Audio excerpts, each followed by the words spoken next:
Bab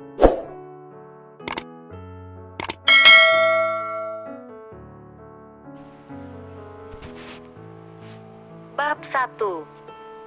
Di ruang tamu villa, neneknya, ayah Su Jinshan, ibu tiri Su Rui, dan ibu muda pertama Su Xinrou semuanya hadir. Setelah dia memasuki rumah, dia melirik orang-orang yang duduk di sofa dengan ekspresi kesal dan merasa seperti sedang diadili. Su Xinrou melihat Su Xian, dengan cepat meraih lengannya, dan berkata dengan ramah, "Yan Yan, kamu akhirnya kembali. Nenek, ayah, dan ibu semua mengkhawatirkanmu. Kamu bisa menjelaskannya kepada mereka sekarang." Su Xian menyingkirkan Su Xinrou dan memang menunjukkan niat untuk meminta maaf. Dia bertanya, "Apa yang harus dijelaskan?" Su Jinshan tidak bisa menahannya, membanting meja, dan mengutuk, "Kurang ajar." Su Xian tampak tidak bersalah. Dari sudut pandangnya, jika aku adalah keturunan yang kurang ajar dan kamu adalah ayahku, bukankah itu akan membuatmu menjadi iblis tua? Bersikaplah serius, gadis sialan. Su Jinshan hampir muntah darah. "Mengapa? Apakah saya tidak serius? Bahkan jika saya tidak serius, saya masih lebih baik daripada beberapa orang yang sok." Su Xian melirik Su Rui dalam-dalam. Jelas, kata-kata itu dimaksudkan untuk didengar oleh beberapa orang. Su Rui tidak bisa menahan diri untuk tidak mengerutkan kening. Mengapa dia merasa bahwa Su Xian tampaknya menjadi orang yang berbeda hari ini? Dia biasanya sangat patuh, sepenuhnya dijinakkan oleh Su Rui sendiri. Tapi hari ini, dia bahkan berbicara kembali. Apa yang terjadi? Su Rui tidak merasa bahagia. Tetapi di permukaan, dia harus mempertahankan sikap baiknya sebagai istri dan ibu yang baik. "Yan Yan, jangan bicara seperti itu pada ayahmu. Katakan saja Anda minta maaf, dan ini akan menjadi masa lalu." "Aku tidak salah. Jadi kenapa aku harus minta maaf?" Su Xian adalah korban dalam insiden seperti ini. Sebaliknya, dia diminta untuk meminta maaf atas kesalahannya. Bukankah itu konyol? Mana sopan santunmu?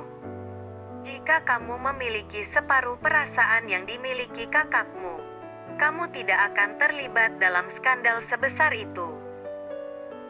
Neneknya marah, mengetuk tongkatnya di atas meja dan menuduh Su Xian. Terima kasih kepada Su Xinrou. Meskipun Su Xian dipanggil nona muda kedua dalam keluarga Su, dia sebenarnya hidup lebih buruk daripada pelayan. Bahkan neneknya yang dulu mencintainya semakin muak padanya. "Ya, saya tidak memiliki apa yang saudara perempuan saya miliki. Jika saya memiliki setengah dari triknya, saya tidak akan sengsara seperti hari ini." Su Xian berkata dengan sinis. "Apa yang kamu bicarakan? Bukankah kita kakak terbaik? Bagaimana kamu bisa mengatakan hal seperti itu?" Su Xinrou segera meneteskan air mata, seolah-olah dia telah sangat dirugikan. "Kakak terbaik? Saya tidak pernah tahu bahwa seorang kakak yang baik akan menikam saya dari belakang." Su Xian mendengus.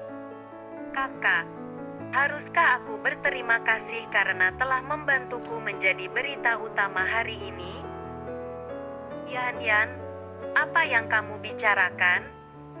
Aku menyesal atas apa yang telah terjadi padamu."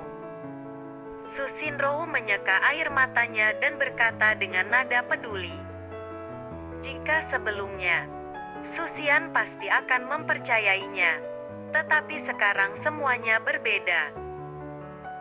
Ia berkata dengan dingin, "Singkirkan air mata munafikmu. Jangan memalsukannya. Itu terlihat menjijikkan." Su Xinrou tampaknya menderita sakit hati, menangis di bahu Surui. "Lihat dirimu sekarang.